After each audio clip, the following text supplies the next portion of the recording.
pero pues, yo no contaba con que a los compañeros con los que me estaban esperando ya habían នេះគឺជាវីដេអូឯកសារមួយដែលគេធ្វើការសម្ភាសន៍ជាមួយនឹង pilot យន្តហោះឬក៏ខ្មែរយើងហៅថាអ្នកបើកយន្តហោះហ្នឹងប៉ុន្តែមិនមែនជាអ្នកបើកយន្តហោះដឹកអ្នកដំណើរធម្មតាទេគាត់គឺជា pilot បើកបរយន្តហោះដឹកជញ្ជូនថ្នាំញៀននៅក្នុងប្រទេសមេxico បាទឬក៏ភាសាអង់គ្លេសគេហៅថា narcos pilot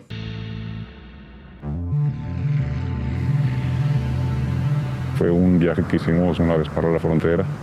y គាត់បានប្រាប់ទៅអ្នកដែលសម្ភាសគាត់ហ្នឹងថាការងារចម្បងរបស់គាត់គឺជាអ្នកបើកយន្តហោះដឹកជញ្ជូនកូកាអ៊ីនហេរ៉ូអ៊ីនមេតាំហ្វេតាមីនភាគច្រើននៅក្នុងប្រទេសមេxico ដោយប្រើប្រាស់ប្រភេទយន្តហោះឯកជនតូចៗដូចនៅក្នុងវីដេអូនេះអញ្ចឹង negocio con el cartel y que ellos mismos empiezan a trabajar y a producir su dinerito y a crecer y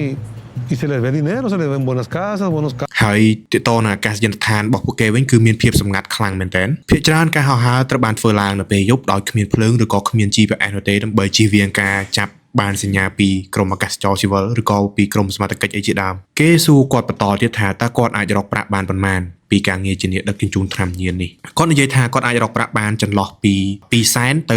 250,000 ពេសូក្នុងមួយជើងហោះហើរបើយើងគិតជាដុល្លារគឺចន្លោះពី10,000ទៅ13,000 នៅក្នុងការហោះហើរមួយជើងនិងអាចរកបានប្រាក់ប្រហែលជា3ទៅ4លានពេសូជារៀងរាល់ឆ្នាំបើគិតជាដុល្លារអាចខ្ទង់ពី16,000ទៅ20,000 ដុល្លារក្នុងមួយឆ្នាំគួរសមដែរគេបានសួរនាំពីជីវប្រវត្តិរបស់គាត់កាលពីកុមារគាត់បាននិយាយថាកាលពីកុមារគឺគាត់ធ្លាប់មានក្តីសម័យជាប៉ូលីសបាទប៉ុន្តែជាអកុសលត្រូវបានម្ដាយរបស់គាត់បណ្ដេញគាត់ចេញពីផ្ទះតាំងពីគាត់មានអាយុទៅតែ10ឆ្នាំតែប៉ុណ្ណោះត្រង់កន្លែងហ្នឹងគឺគាត់អត់បានបញ្ជាក់ប្រាប់ពីមូលហេតុនោះទេហើយគាត់ក៏ត្រូវបានចិញ្ចឹមបីបាច់ដោយក្រុមកាតែលមួយដែលគាត់អត់បានបញ្ចេញឈ្មោះនោះទេហើយគាត់ក៏ទទួលបាននូវការបន្តបន្តទាក់ទងទៅនឹងការប្រយុទ្ធការប្រើប្រាស់អាវុធរហូតដល់អាយុ23ឆ្នាំទើបគាត់ក្លាយខ្លួនទៅជាអ្នកបើកបរយន្តហោះដឹកជញ្ជូនថ្នាំញៀនគេសួរគាត់ទៀតថាតើការដឹកជញ្ជូន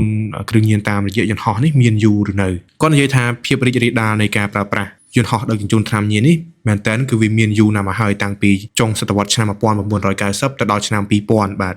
ហើយភាគច្រើនប្រើប្រាស់ដោយក្រុមកាតែលស៊ីណាឡូវ៉ាដែលជាអ្នកដែលផ្ដើមគំនិតដឹកជញ្ជូនថ្នាំញៀនតាមរយៈយន្តហោះឯកជនបែបហ្នឹងអញ្ចឹងណាបាទគាត់បាននិយាយពីប្រតិបត្តិការនៃការហោះហើរត្រូវបានធ្វើឡើងនៅក្នុងអាកាសយានដ្ឋានសម្ងាត់របស់ពួកគាត់នឹងដែលអាកាសយានដ្ឋានសម្ងាត់នឹងភាគច្រើនគឺធ្វើនៅលើវាលស្រែឬក៏នៅក្នុងព្រៃតំបន់ដាច់ស្រយាលផ្សេងៗហើយអាកាសយានដ្ឋានទាំងអស់គឺមានសភាពខ្លីៗងាយស្រួលសម្រាប់យន្តហោះតូចៗអញ្ចឹងណាបាទគាត់និយាយទាក់ទងទៅនឹងហានិភ័យនៃអំពើហិង្សាគាត់ជាអ្នកបើកយន្តហោះផ្ទាល់បានជួបប្រទះនៅការគំរាមកំហែងដល់អាយុជីវិតរបស់គាត់សឹងតែគ្រប់ពេលទាំងអស់រួមទាំងការប្រឈមមុខដាក់គ្នារវាងការបាញ់ប្រហារក៏ដូចជាពេលខ្លះក៏ត្រូវមានការបង្ខំចិត្តដុតយន្តហោះនឹងចោលតែម្ដងដើម្បីបំផ្លាញផុសតាងនៅពេលដែលមានក្រុមសមត្ថកិច្ចចុះមកបង្ក្រាបឯម្ដងគាត់និយាយនៅក្នុងវីដេអូនឹងដដែលថាទោះបីជាចំណង់ចំណូលចិត្តរបស់គាត់ចូលចិត្តនៅក្នុងការហោះហើរក៏ដោយតែពេលខ្លះក៏គាត់មានសម្ពាធមានបញ្ហាផ្លូវចិត្តអីផ្សេងៗច្រើនទាក់ទងទៅនឹងការងាររបស់គាត់ដោយសារគាត់ឃើញការស្លាប់ដោយសារតែគាត់ដឹងថាការងាររបស់គាត់គឺប្រឈមទៅនឹងការស្លាប់បានគ្រប់ពេលគេសួរគាត់ទាក់ទងទៅនឹងក្រុមគ្រួសាររបស់គាត់នៅពេលបច្ចុប្បន្ននេះក្រុមគ្រួសាររបស់គាត់គឺដឹងថាគាត់ធ្វើការងារទាំងអស់ហ្នឹងប៉ុន្តែ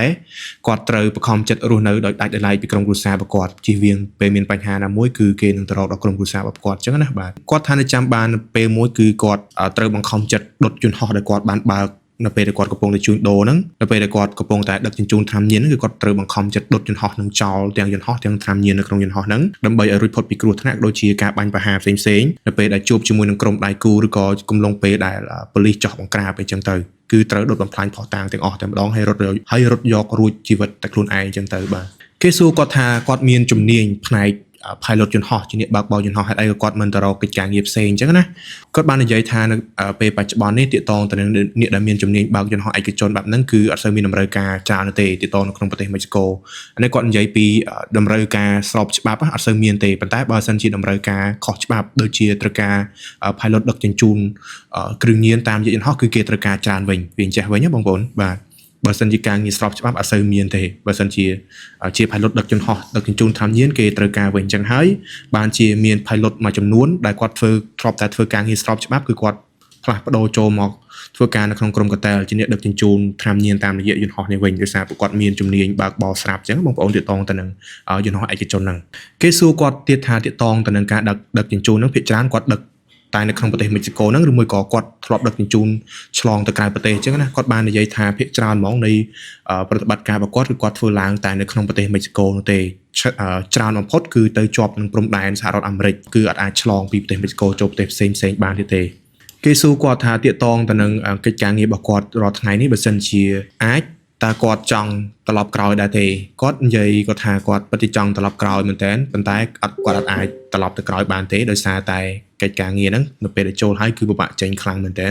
ហើយណាមួយក៏វាអាចរកលុយគាត់បានច្រើនសំរុំល្មមសម្រាប់គាត់គង់ចំប្រពន្ធកូនក៏ជាគ្រួសាររបស់គាត់ទាំងមូលបើសិនជាអ្នកទាំងអស់គ្នាចាប់អារម្មណ៍ចង់ទៅទស្សនាវីដេអូពេញខ្ញុំនឹងដាក់ link នៅក្រោមវីដេអូខាងលើនេះបងប្អូនទាំងអស់គ្នាអាចទៅតាមដានទស្សនាវីដេអូនឹងពេញផ្ទាល់តែម្ដងសម្រាប់បងប្អូនមួយចំនួនប្រហែលជាពួកគាត់បានមើលរឿងទាក់ទងនឹង